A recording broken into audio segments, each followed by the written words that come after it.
6h30, 9h, les matins de France Culture. Guillaume Erner. Oui, je sais, ça vous rappelle beaucoup de choses. Marguerite Caton, bonjour. Bonjour Guillaume et bonjour à tous. Un rapport inquiétant ce matin. Oui, celui publié hier par le Défenseur des droits, l'autorité administrative indépendante chargée de veiller à ce que l'État et les administrations respectent les droits et libertés de chacun. Or, le bilan de l'année 2023 est mauvais. Les atteintes aux droits se sont banalisées, l'état de droit est fragilisé à un degré préoccupant. Bonjour Claire Hédon. Bonjour. Vous êtes la défenseur des droits à la tête de l'autorité indépendante du même nom. J'aimerais qu'on commence par l'analyse des 137 894 réclamations qui vous sont parvenues cette année. 67% concernent les relations avec les services publics. Quelles sont les difficultés rencontrées par les usagers ? Et d'abord, effectivement, ces réclamations sont en augmentation constante et c'est ça qui nous fait dire que nous observons des atteintes aux droits qui vont en augmentant, une fragilisation des droits et une forme de banalisation. C'est-à-dire que je trouve qu'on s'habitue. Et majoritairement, effectivement, dans ces réclamations, ça concerne des problèmes d'usagers de services publics. Ça veut dire très concrètement des personnes qui sont en difficulté pour toucher leur pension de retraite. Nous avons des réclamants qui mettent 6 mois, 1 an, 18 mois à toucher leur retraite, c'est même 2 ans aux Antilles, donc ils sont sans revenus pendant ce temps-là. C'est des difficultés avec l'assurance maladie, avec la CAF, avec Pôle emploi, enfin France Travail, maintenant avec les préfectures sur des renouvellements, par exemple, de cartes de séjour ou des premières demandes. Et nos délégués, vous savez qu'on fonctionne avec à la fois des agents, 250 et 600 délégués qui sont sur le territoire et qui accueillent les réclamants en présentiel et qui font de la médiation avec ces services publics.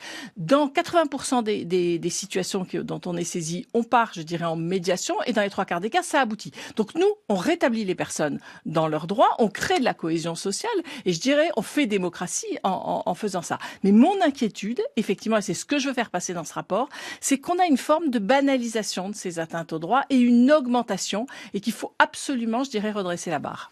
Vous avez mentionné les Antilles, les difficultés d'accès aux services publics se doublent d'inégalités territoriales. Les Outre-mer sont les plus touchés, avec peut-être une mention spéciale pour Mayotte ? Oui, et alors on a surtout rendu d'abord dans l'année 2023, au mois de mars, un rapport sur l'accès aux services publics aux Antilles. Et qu'est-ce qu'on a observé ? Donc des difficultés dont je vous parlais, mais aussi des difficultés d'accès à l'école. C'est-à-dire, à cause de problèmes de transport, de grève, d'événements climatiques, il y a 20% d'heures de cours en moins aux Antilles. Si vous prenez sur le primaire, ça fait une année de scolaire en moins. Ça, c'est une forme d'inégalité. Et vous avez raison de dire que la situation est encore plus aggravée aux Antilles, avec les mêmes difficultés d'accès aux services publics, des enfants qui ne sont pas scolarisés. Et nous rendrons des décisions sur toutes ces thématiques pour ce qui est de Mayotte dans la fin de l'année 2024. Votre mission, c'est de pointer les obstacles que rencontrent les citoyens dans la jouissance de leurs droits. Votre rapport montre combien les personnes les plus vulnérables se trouvent en première ligne. Les migrants, les pauvres, les minorités, les enfants, les vieillards, ce sont les premiers touchés.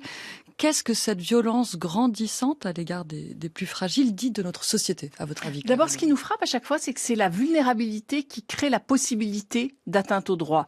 On l'avait vu dans le rapport qu'on avait rendu sur les droits fondamentaux des personnes âgées accueillies en EHPAD. C'est bien leur vulnérabilité qui crée des possibilités d'atteinte aux droits. Et vous voyez bien qu'en parallèle, qu'est-ce qui est mis ? C'est les moyens qu'on y met, humains et financiers.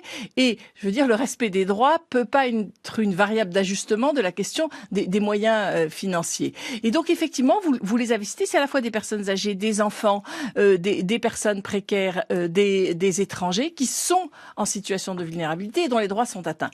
Dans une démocratie, qu'est-ce qui nous protège ? C'est justement de savoir que quand on peut se retrouver en situation de vulnérabilité, on a des droits qui nous protègent. Et là, justement, on observe trop d'atteintes aux droits. Si je vous prends juste la question des enfants, je voudrais vous parler des lycéens sans lycée. À la rentrée de septembre 2022, on découvre qu'un certain nombre de lycéens, donc admis en seconde, ne sont pas scolarisés, n'ont pas d'affectation dans des lycées. Et donc, on part en enquête, on a des pouvoirs d'enquête, je m'autosaisis, et on demande les chiffres exacts à l'Éducation nationale qui n'avait pas de chiffres globaux. Qu'est-ce qui ressort ? C'est qu'en septembre 2022, c'était 18 000 jeunes qui n'étaient pas affectés, soit en seconde, soit en première, soit en terminale. Rentrée 2023, c'est 27 000. Et on cherche à comprendre pourquoi. Et entre autres, on découvre que les 2 tours d'Affelnet ont lieu début juillet, mais le dernier a lieu fin août. Du coup, fin août, ce qui fait qu'il y a des élèves qui ne sont intégrés dans des lycées parce que dans les 27 000, au bout d'un moment, ils sont scolarisés, mais courant septembre ou octobre. Donc, ils démarrent l'année avec 1 mois, 6 semaines de retard. On a demandé, j'ai eu des échanges avec le ministre de l'Éducation, avec le président de la République, et on a demandé que tous les tours d'Affelnet aient lieu en juillet. Il y a une circulaire qui va faire ça. Donc, voilà des avancées qu'on arrive à obtenir. On va voir à la rentrée septembre 2024 quel en sera le résultat exact. Parce qu'on n'a pas non plus obtenu tout. Parce qu'en fait, il faut à la fois ces tours d'Affelnet. Vous savez, de toute façon, c'est comme Parcoursup, dont vous vous enregistrez sur Internet. Mais il faut aussi, au bout d'un moment, un rendez-vous physique. Il faut pouvoir voir quelqu'un quand votre enfant n'est pas affecté dans un lycée. Et c'est ça qui manque dans tous ces services publics. C'est pas la question de la dématérialisation, c'est le fait de ne pas pouvoir aller voir quelqu'un au bout d'un moment. Ce qui est un petit peu lié quand même. Mais vous parlez oui, mais vous voyez bien que pour une partie de la population, la dématérialisation peut faciliter les démarches. Le seul problème, c'est que ou quand ça bug ou quand on est en difficulté avec le numérique, il faut avoir un rendez-vous avec quelqu'un ou pouvoir avoir quelqu'un au bout du fil qui peut traiter votre dossier. Vous parlez des enfants parce que c'est l'une de vos prérogatives particulières. Il y a aussi le contrôle de la déontologie des personnels de sécurité. Vous avez ouvert une enquête après la mort de Nahel Merzouk fin juin. Où en est-elle? Quelles sont vos conclusions? Alors, pour ce qui est du décès de Nahel, effectivement, on s'est auto-saisi. C'est je vous disais, dans nos possibilités, parce qu'on se doute bien que la famille de Nahel ne nous connaît pas forcément, et donc c'était important pour nous de nous auto-saisir.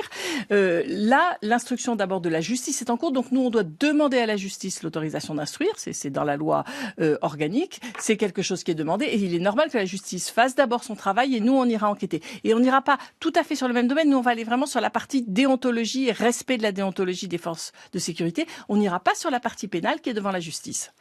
Et les conclusions de l'enquête, du coup... ça va mettre du temps, ça, je ne vous le cache pas. Pour finir, Claire Hédon, un mot sur vos capacités d'action. Vous en avez un tout petit peu parlé. Dès qu'on se sent lésé, on peut vous saisir, vous pouvez vous autosaisir. Et ensuite, qu'advient-il des situations d'injustice que vous identifiez? Est-ce que vous les portez devant les tribunaux? Alors non, pas nous, mais par contre, les personnes peuvent les porter devant les tribunaux. Et on a la possibilité de faire des observations devant les tribunaux, ce qu'on appelle en qualité d'amicus curiae, d'amis de la cour, c'est-à-dire qu'on est représentant d'aucune des deux parties, mais on apporte des éléments, et comme on a de forts pouvoirs d'enquête, c'est ça qui est intéressant. Je vous l'ai dit, majoritairement, on agit en médiation. Quand ce n'est pas possible, on rend des décisions, on peut faire des observations devant les tribunaux. Donc, une grosse partie de notre travail, c'est de régler ces réclamations qu'on reçoit. Mais l'autre partie, la loi organique, elle est très claire. Nous sommes là aussi pour promouvoir les droits et les libertés. Ça veut dire quoi? Ça veut dire, à partir des difficultés qu'on observe, on fait un certain nombre de recommandations au pouvoir public, au Parlement. Je rencontre les ministres et je vais présenter ce rapport en commission des lois à l'Assemblée nationale, au Sénat, au président de la République, et pour faire justement un certain nombre de recommandations. Et cette année, vous êtes même allé jusqu'au Parlement européen. Merci beaucoup, Claire Hédon. Je rappelle que vous êtes la défenseure des droits. Merci.